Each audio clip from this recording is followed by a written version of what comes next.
इस वीडियो में मैं आपको बताऊंगी कि जब आप अपना वर्डप्रेस इंस्टॉल करते हैं तो वर्डप्रेस इंस्टॉल करने के बाद आपको किन किन चीज़ों को डिलीट कर देना चाहिए जिससे आपके वर्डप्रेस पे हैवी लोड ना आए।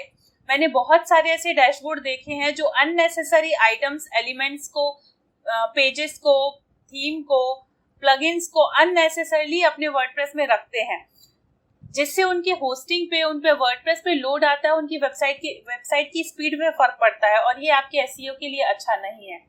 जैसे कि मैं अपने YouTube चैनल में एक वर्डप्रेस का कोर्स चला रही हूँ जिसमें मैंने पहली वीडियो डाली थी कि वर्डप्रेस इंस्टॉल कैसे करना है, वर्डप्रेस डैशबोर्ड का इंट्रोडक्शन क्या है। इस वीडियो में मैं आपको बताऊंगी कि आप अपने वर्डप्रेस को जब इंस्टॉल करते हैं, एक न्यूली वर्डप्रेस जब इंस्टॉल होता है तो उसमें से कौन कौन सी चीजें आपको डिलीट कर देनी चाहिए जिससे आपका वर्डप्रेस काफी लाइट रहेगा, आपकी होस्टिंग पे भी बहुत ज्यादा लोड नहीं होगा और आपकी वेबसाइट की स्पीड भी अच्छी रहेगी। तो चलिए शुरू करते हैं और देखते हैं कि वो कौन कौन सी चीजें हैं जो हम डिलीट करेंगे। सबसे पहले तो आप क्या करिए, आप अपने वर्डप्रेस के डैशबोर्ड में आ जाइए। ये देखिए, अभी आपके सामने ही वीडियो में मैंने इस वर्डप्रेस डैशबोर्ड को इंस्टॉल किया था। इंस्टॉल करने के बाद आप देखेंगे कि जब आप लॉगिन करते हैं तो आपको अपना डैशबोर्ड ऐसे दिखता है। कुछ प्लगइन्स इसमें बाय डिफॉल्ट आ जाती हैं, कुछ पेजेस बाय डिफॉल्ट आ जाते हैं, कुछ कैटेगरीज बाय डिफॉल्ट आ जाती है, कुछ थीम्स बाय डिफॉल्ट आ जाती है। उनको आपको डिलीट कर देना चाहिए। तो सबसे पहले जब आप ओपन करेंगे तो आपके सामने भी कुछ ऐसा ही डैशबोर्ड होगा। अब देखिए, यहाँ पर एक जेटपैक की प्लगइन है, ये बाय डिफॉल्ट इंस्टॉल हो जाती है। अगर आप इसे रखना चाहें तो रख सकते हैं, ये बहुत अच्छी प्लगइन है, बट इसके कारण वर्डप्रेस पे थोड़ा सा लोड होता है।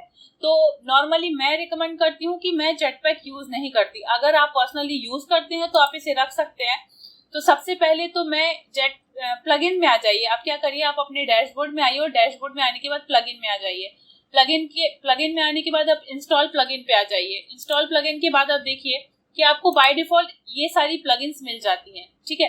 तो आप देखिए, ये जो प्लगइन है एक्समेट, ये मैं यूज करती हूँ, इसको मैं एक्टिव करूंगी, बट ये एक्टिव मैं यहाँ नहीं करूंगी। इसकी नेक्स्ट वीडियो जो बनेगी प्लगइन कॉन्फ़िगरेशन की, मैं वहां आपको बताऊंगी कि इसे कौन कौन सी प्लगइन्स आपको यूज करना चाहिए। अभी हम डिलीटेड आइटम की बात कर रहे हैं। अब देखिए, यहाँ पर एक ये आपके पास डिफॉल्ट प्लगइन होगी, तो ये मैं यूज नहीं करती हूँ, इसलिए मैं डीएक्टिवेट कर देती हूँ। ये देखिए, ये मैंने सबमिट कर दिया, ये डिलीट कर दी। इसके बाद ये यहाँ से डिलीट कर दीजिए। इसके बाद आपको ये हेलो डॉली दिखेगा, इसे भी मैं यूज नहीं करती हूँ, मैं इसे डिलीट कर देती हूँ। अब जेटपैक पर्सनली मैं यूज नहीं करती हूँ क्योंकि मुझे लगता है कि मेरी साइट इससे हैवी होती है। अगर आप यूज करते हैं तो आप इसे रख सकते हैं। अब ये जैसे कि मैं ब्लूहोस्ट की होस्टिंग पे ये वर्डप्रेस इंस्टॉल किया है, इसलिए इसकी भी प्लगइन है, इसकी भी जरूरत नहीं है, इसे भी आप डिलीट कर दीजिए। अभी मैं इसे रिफ्रेश करती हूँ। आप देखेंगे अभी 3 प्लगइन है। तो योस्ट की जगह मैं रैंकमैथ यूज करती हूँ। अगर आप योस्ट यूज करना चाहिए तो इसे रखिए, अदरवाइज जब रैंकमैथ आप इंस्टॉल करेंगे ना तो ये ऑटोमेटिकली हमें यहाँ से डिलीट कर देंगे, तो वो प्लगइन सेक्शन में आएगा। जेटपैक आप डिलीट कर सकते हैं, अगर यूज करना है तो इसे रख भी सकते हैं और इसका कॉन्फ़िगरेशन मैं आपको बता दूंगी। तो यहाँ पर प्लगइन अभी 3 है। अभी मैं आपको बताऊंगी, एक जो मेरी प्लगइन वीडियो आएगी उसमें मैं बताऊंगी कि कौन कौन सी प्लगइन आपको यूज करना है एक अच्छे ब्लॉग के लिए। अगर आप ब्लॉग बना के पैसे कमाना चाहते हैं तो आपके लिए रिकमेंडेड प्लगइन कौन कौन सी रहेंगी वो बताऊंगी, प्लस उनका कॉन्फ़िगरेशन कैसे करना है, प्रॉपर सेटिंग कैसे करनी है वो भी बताऊंगी। तो फिलहाल हम यहाँ पे ये 3 प्लगइन के बाद छोड़ देते हैं। इसके बाद आप क्या करिए, आप इसके बाद पोस्ट पे आ जाइए और ऑल पोस्ट पे आ जाइए। ऑल पोस्ट के आने के बाद आप देखेंगे बाय डिफॉल्ट ये एक पोस्ट आपके इसमें है, इसे भी आप डिलीट कर दीजिए क्योंकि आर्टिकल तो हमें खुद लिखना है, तो हमने उसे भी डिलीट कर दिया। इसके बाद आप कैटेगरी पे आ जाइए। अब कैटेगरी में ये एक कैटेगरी है, तो जो भी आपकी ब्लॉग की मेन निश है ना, आप क्या करिए उस निश को यहाँ पर लिख दीजिए, मतलब एडिट करके।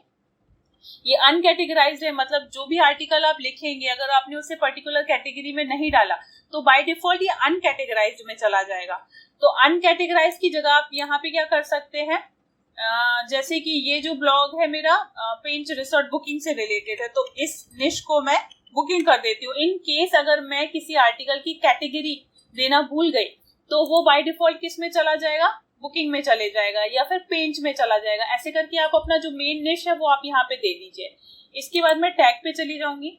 अब देखेंगे यहाँ पर कोई भी टैग नहीं है। इसके बाद आप आ जाइए पेजेस में, और पेजेस में ये दोनों पेजेस को फिलहाल डिलीट कर दीजिए। मैं आपको बताऊंगी कि प्राइवेसी पॉलिसी पेज कैसे बनाना है, डिस्क्लेमर कैसे बनाना है। ये आपको मेरे ये वर्डप्रेस के फ्री कोर्स में मिल जाएगी वीडियोस, ठीक है। यहाँ से हमने पेजेस भी डिलीट कर दिए। इसके बाद आप कमेंट में आ जाइए, कमेंट में कुछ भी नहीं है। अब आ जाइए, इसके बाद आ जाइए आप थीम पे। थीम पे आने के बाद मैंने बहुत सारे ब्लॉगर के ब्लॉग में देखा है कि यहाँ पर वो बहुत सारी थीम रखते हैं। यूज आप एक ही थीम करते हैं तो आपको सिर्फ एक ही थीम अपने वर्डप्रेस में रखना है, इन सबको आप डिलीट कर दीजिए। तो सबसे पहले हम जाएंगे, ये अभी बाय डिफॉल्ट ऑन है ना, तो ये वाली थीम पे जाइए। यहाँ पे आपको डिलीट का ऑप्शन दिख रहा है, आप सिंपली इसे डिलीट कर दीजिए। फिर आप ये वाले थीम पे जाइए, यहाँ डिलीट का ऑप्शन दिख रहा है, आप डिलीट कर दीजिए। आप इस थीम पर जाइए, यहाँ पर डिलीट का ऑप्शन है, आप इसे भी डिलीट कर दीजिए। अभी आप देखेंगे कि सिर्फ एक ही थीम है इंस्टॉल, ठीक है। 2020 इसे हम चेंज कर देंगे बाद में, वो भी मैं आपको बताऊंगी कि आपको कौन सी थीम यूज करनी है। आप वर्डप्रेस के सारे ट्यूटोरियल एक एक करके देख लीजिए, आप पूरा वर्डप्रेस सीख जाएंगे और खुद से ही कस्टमाइज कर लेंगे। इसके बाद आ जाइए, प्लगइन्स हो चुका था, बस इसके बाद हमें कुछ नहीं करना है। तो सबसे पहले आप क्या करेंगे, जैसे ही आपने वर्डप्रेस इंस्टॉल किया तो वर्डप्रेस इंस्टॉल करने के बाद आप इन सारी चीजों को डिलीट कर दीजिए। अब किन किन चीजों को हम अपने वर्डप्रेस पे इंस्टॉल करेंगे वो मैं आपको बता दूंगी, और नेक्स्ट वीडियो में हम जानेंगे कि आपको कौन सी थीम यूज करनी है, बेस्ट वर्डप्रेस फ्री थीम कौन सी है और प्रीमियम थीम कौन सी है। अगर आपके पास बजट नहीं है तो आपको फ्री थीम कौन सी यूज करनी है, और उससे भी आप एक मनी मेकिंग ब्लॉग बना सकते हैं और आप अच्छा खासा अर्न कर सकते हो। जब आप अर्न करेंगे तब आप प्रीमियम थीम ले सकते हैं। और अगर आपके पास बजट नहीं है तो आप मेरे व्हाट्सएप ग्रुप, टेलीग्राम ग्रुप को ज्वाइन कर लीजिए, वहां पे भी मैं आपको बहुत सारी चीजें प्रोवाइड करती हूँ, तो वहां पर भी आपको मिल जाएगी। तो आज की वीडियो में इतना ही। अगर आपने ये सारी चीजें नहीं की थी तो अभी आप कर लीजिए, और बाकी वीडियो में बहुत इंपॉर्टेंट सेटिंग्स मिलने वाली है तो उनको भी वॉच करिए।